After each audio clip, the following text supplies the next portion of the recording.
Well, firstly, Mark, thank you very much for agreeing to speak to me. You are a Leeds legend. Before you start, No. do you have a message for the Leeds fans ahead of the playoff finals? Ahead of the final. Oh my God. Yeah, Look, I so don't we want beat to. Norwich City. I know I watched it last night. I watched it. Just, I hope to God that they just get through. That's my message. Hopefully, all the fans will be out there and getting behind the team, and we can get through that last hurdle because they deserve it. The boys Indeed. deserve it for this year. I think that they deserve to get through. You know. I wanted to start by asking you about your move from Celtic to Leeds.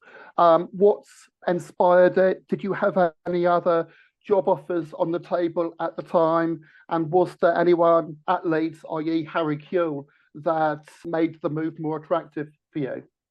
Yeah, well, there was a few other offers. There was I think a few from Spain or something like that at the time, and I wanted to, I wanted to play in the Premier League. I wanted to, first of all, I wanted to be playing against top opposition every week. I wanted to be, in the Premier League at the time was one of the best leagues in the world, if not the best, as it is today. And I wanted to, test myself out to see if I can do it at that level.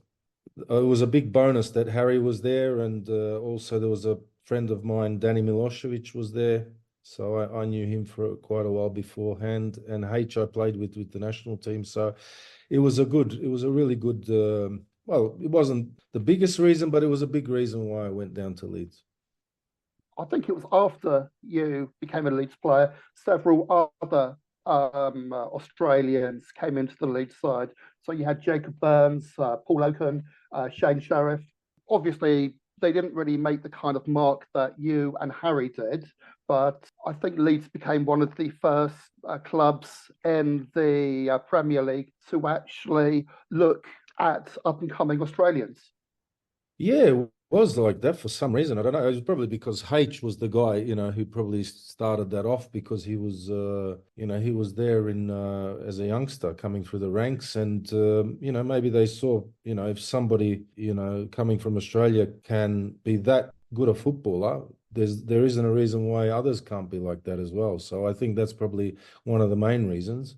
Yeah, we had a few youngsters coming through the academy at the time when I was there as well, as well as the guys that you mentioned. Yeah, I think maybe that was the reason. They saw, they'd done really well with Harry. He came through their system, and he was at the time one of the best players in the Premier League for me, and he won the Young Player of the Year award, and so I think they were the pioneers bringing Aussies across. Absolutely. Did your relationship with Harry change when he left the club because he kind of left Leeds under a cloud? When he left the club, yeah, no, it didn't change at all. No. No, okay, that's great. Um, did you or any of your Leeds teammates have any superstitions before a game? I don't know about other players, but I had something. I wasn't really a superstition, but it was something that I liked. Maybe it was a superstition, but like I always used to put one shin pad on before the other for some reason. I don't know why. I just did it. I don't think it was a superstition. I think it's more of a routine, I would say, that you go into, and I've done that since I was really young. Okay, So that's what I used to do. okay. Apart from relegation, what was your biggest Leeds United regret? There's not many bigger regrets than relegation. Let me tell you that. I'd say a regret is something that I had control over or not control over. I think the sacking of David O'Leary was a big point. I think that was a turning point for us. And then the financial situation and all Okay, that. But I would say that. so the sacking of O'Leary, well, it then became a downward spiral. I would say from then on it sort of, wasn't the same. After that, it just became sort of, actually after Terry, I would say Terry Venables, it was sort of the club wasn't heading in any direction, and I think it became more of a financial matter that the finances were out of control. When you have no money, it must affect both the club and the players. It did at that time. It did because it wasn't just the players; it was people who were working at the club as well. They weren't sure whether they were going to get their next paycheck as well. So it was. It just puts a big cloud of instability around the club. Did you ever read David O'Leary's book, Leeds United on Trial? No, I'm not. It didn't really interest me, to be honest. I like pictures more than reading, to be honest. I'm a picture guy. If it was a picture book, I would have watched it. So during your 4-year stay at Leeds, did you ever come close to leaving the club before joining Borough? Yeah, I did. Yeah, after the first season in the Champions League, I had an offer from Milan to go. To be honest, what happened was I just moved down from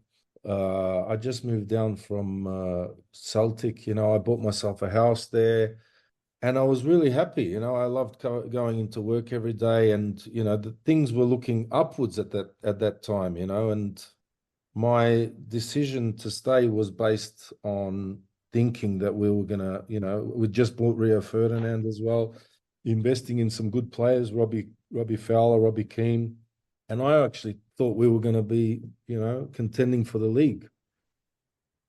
So do you think the team underperformed? So the forward line, that's like yourself, Fowler, Keane, Kewell, Smith. Underperformed in what way? Like, I think. Well, should we have received, should we have won things, an FA Cup, the league? Should we have? That's a good question because there's another. How many teams in the league? How many other teams are there? 20 teams, yeah. So there's another 20 teams who are thinking like that. And, at the time, Man United were the dominant force. Then you had clubs like, Chelsea, who were also investing heavily in players. Then you had, Arsenal, who was always up there, had unbelievable players. So there was huge competition, and should we have, in football, that's the thing. You can do everything right, but it doesn't turn out. And then, so what do we say about the Champions League? Is that overperforming or is that underachieving? It's not overachieving in my opinion, but what we didn't have is didn't have the stability to keep that going. So there was no kind of level kind of playing field. We hit a peak at that time at that time, I think we were the only English team that was left in the Champions League at that year, wasn't it? That's right, and by far the youngest. Yeah, well, so that's what I'm saying. You don't know what it's so not winning something is underachieving, but getting to the Champions League semi-final is overachieving. So where are we? I don't even know where we are now anymore. You know what I'm saying to you? So people don't realize. A lot of people, especially fans, they don't realize how big a competition there is out there, And I know every fan wants to be winning, but there's a lot of other teams and a lot of other fans who also want to do that, And I'm disappointed that it ended the way it did because of I would never have expected after getting to the semi-final of the Champions League that 3 years later that we would be relegated. But it just goes to show you've got teams who are putting ridiculous amounts of money into their team, into their squads, like PSG, for example, who are, nothing's guaranteed, even if you put in a lot of money. So how close did you come to joining Milan? Very close, very close. Right, so I suppose the last question is your 4 goals against Liverpool. How much better can it get? Oof.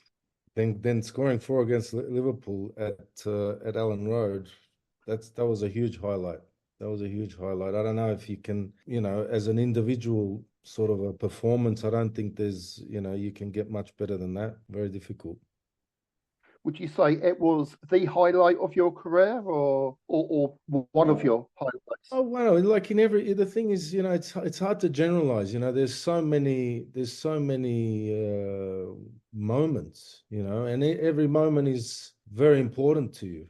I won 3 leagues when I was in Croatia for Dinamo. I won a league down in Australia. I was voted Player of the Year in Scotland, which for me, was a huge thing. So all of it is a big highlight because it was something extraordinary. But it's hard to sort of every single thing is. It's like saying, which kid do you like? If you got three kids, which one do you like the best? Okay, that makes perfect sense. Okay, Mark, I really appreciate you spending the time with me, and wish you all the very best. You too, mate.